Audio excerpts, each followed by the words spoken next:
අද අපි මෙම වීඩියෝව තුලින් කතා කරන්න බලාපොරොත්තු වෙන්නේ ශ්‍රී ලංකා ඉතිහාසයේ මෙතෙක් සිදු වූ විදෙස් ආක්‍රමණයන් පිළිබඳවයි.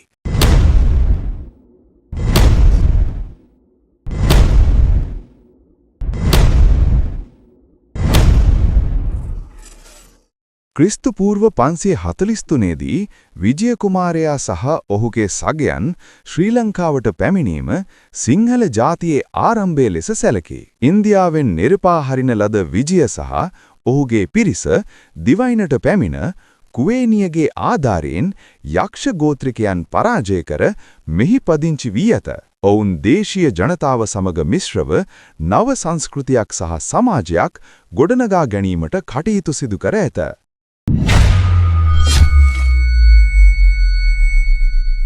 ක්‍රිස්තු පූර්ව 237 දී සේන සහ ගුත්තික නම් දමිළ ව්‍යාපාරිකයන් දෙදෙනෙකු ව්‍යාපාරික කටයුතු සඳහා ලෙස ශ්‍රී ලංකාවට පැමිණ අනුරාධපුර රාජධානිය අල්ලාගෙන ඇත.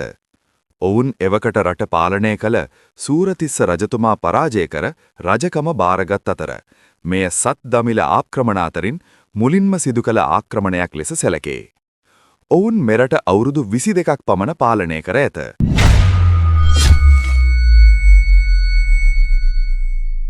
ක්‍රිස්තු පූර්ව 215 දී එලාර රජු දකුණු ඉන්දියාවේ සිට පැමිණ අනුරාධපුර රාජධානිය ආක්‍රමණය කළේය.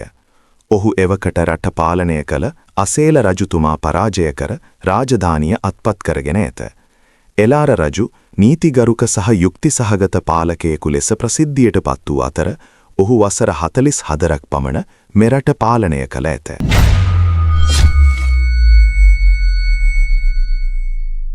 ක්‍රිස්තු වර්ෂ 110 සිට 113 අතර කාලයේ කරිකාල චෝල දකුණු ඉන්දියාවේ බලවත් චෝල රජකු ලෙස ශ්‍රී ලංකාවට ආක්‍රමණයක් සිදු කළායයි ඉතිහාසයේ සඳහන් වේ. ඔහු අනුරාධපුර රාජධානිය ආක්‍රමණය කර සම්පත් සහ වහලුන් රැගෙන යාමට කටයුතු කළ බව කියවේ. මෙම ආක්‍රමණයත් සත් දමිළ ආක්‍රමණ අතර වැදගත් සිද්ධියක් ලෙස සැලකේ.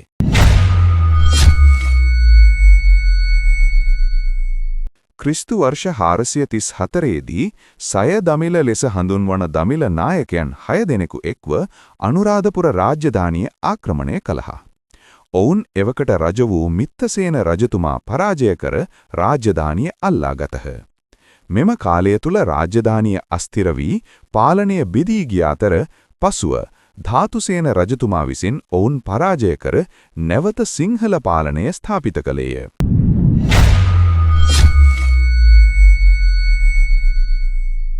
ක්‍රිස්තු වර්ෂ 833 දී ශ්‍රී මාරවල්ලභ පාණ්ඩ්‍ය රාජ්‍යයේ බලවත් රජකු ලෙස ශ්‍රී ලංකාවට ආක්‍රමණයක් සිදු කළායයි ඉතිහාසයේ සඳහන් වේ.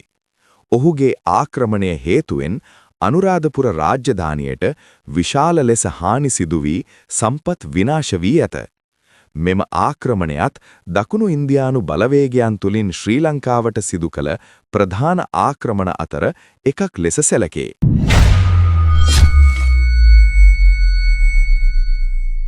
ක්‍රිස්තු වර්ෂ 1015 දී පළමුවන රාජේන්ද්‍ර චෝල විසින් ශ්‍රී ලංකාවට විශාල ආක්‍රමණයක් සිදු කර ඇත.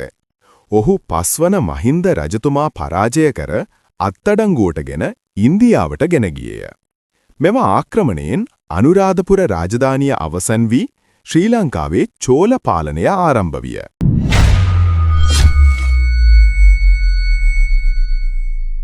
ක්‍රිස්තු වර්ෂ 1210 දී චෝල වංශය විසින් ශ්‍රී ලංකාවට නැවත ආක්‍රමණයක් සිදු කර ඇත. මෙම කාලයේදී උතුරු සහ උතුරු මධ්‍ය ප්‍රදේශ චෝල බලපාලනයට යටත් වී ශ්‍රී ලංකාව දේශපාලනමය වශයෙන් අස්ථීර විය. චෝල බලපෑම හේතුවෙන් රාජධානි පද්ධතිය දුර්වල වූ අතර පසුව ස්වදේශීය රජවරු නැවත බලය ලබා ගැනීමට සටන් කර ඇත.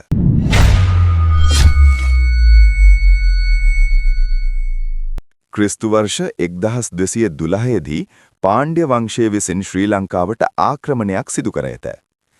මෙම ආක්‍රමණය හේතුවෙන් උතුරු ප්‍රදේශවල බලය පාණ්ඩ්‍යයන් අතර ගිය අතර ශ්‍රී ලංකාව දේශපාලනමය වශයෙන් අස්ථීර විය. මෙම කාලය තුළ දේශීය රාජධානි දුර්වල වූ අතර විදේශීය බලපෑම් ශ්‍රී ලංකාවේ පාලනයට බලපෑමක් ඇති කර ඇත.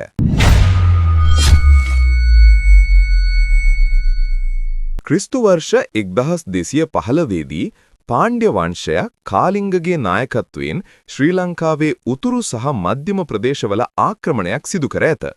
මෙම ආක්‍රමණය හේතුවෙන් දේශීය රාජධානීන් තුල තිබූ බලය අඩපණ විය.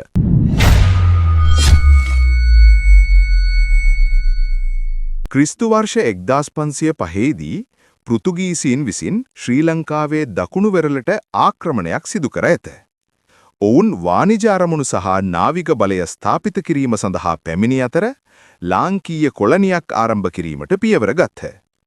මෙම ආක්‍රමණය ශ්‍රී ලංකාවේ ආගමික, ආර්ථික සහ දේශපාලන ව්‍යවස්ථාවට විශාල බලපෑමක් ඇති කළේය.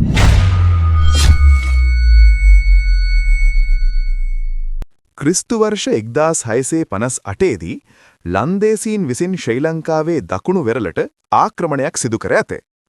ඔවුන් පෙර පැවති පෘතුගීසි බලය අත්පත් කර ගනිමින් වෙරළ ආසන්නයේ වාණිජ සහ නාවික බලය ස්ථාපනය කිරීමේ අරමුණින් පැමිණ ඇත.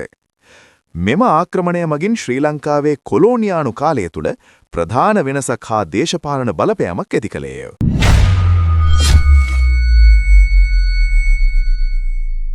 ක්‍රිස්තු වර්ෂ 1796 දී ඉංග්‍රීසීන් ශ්‍රී ලංකාවේ දකුණු සහ වෙරළබඩ ප්‍රදේශ ආක්‍රමණය කර ඇත. ඔවුන් ලන්දේසි බලය අත්පත් කර ගැනීමෙන් නාවික සහ වාණිජ බලය ස්ථාපනය කිරීමට පැමිණ ඇත. මෙම ආක්‍රමණය ශ්‍රී ලංකාවේ කොලෝනියානු පාලනයේ ඉංග්‍රීසි යුගය ආරම්භ කළ අතර දේශපාලන, ආර්ථික සහ සමාජ ව්‍යවස්ථාවේ විශාල වෙනස්කම් ඇති කළේය. මෙම ආක්‍රමණයෙන් පසු ශ්‍රී ලංකාව 1948 නිදහස ලබනතුරු යටත් විජිත රාජ්‍යයක් ලෙස ක්‍රියා කළ ඇත. මෙවැනි තවත් ලෝකීය පිළිබඳව වැදගත් තොරතුරු දැන ගැනීම සඳහා අපගේ YouTube චැනලය සමග දිගටම රැඳී සිටින්න.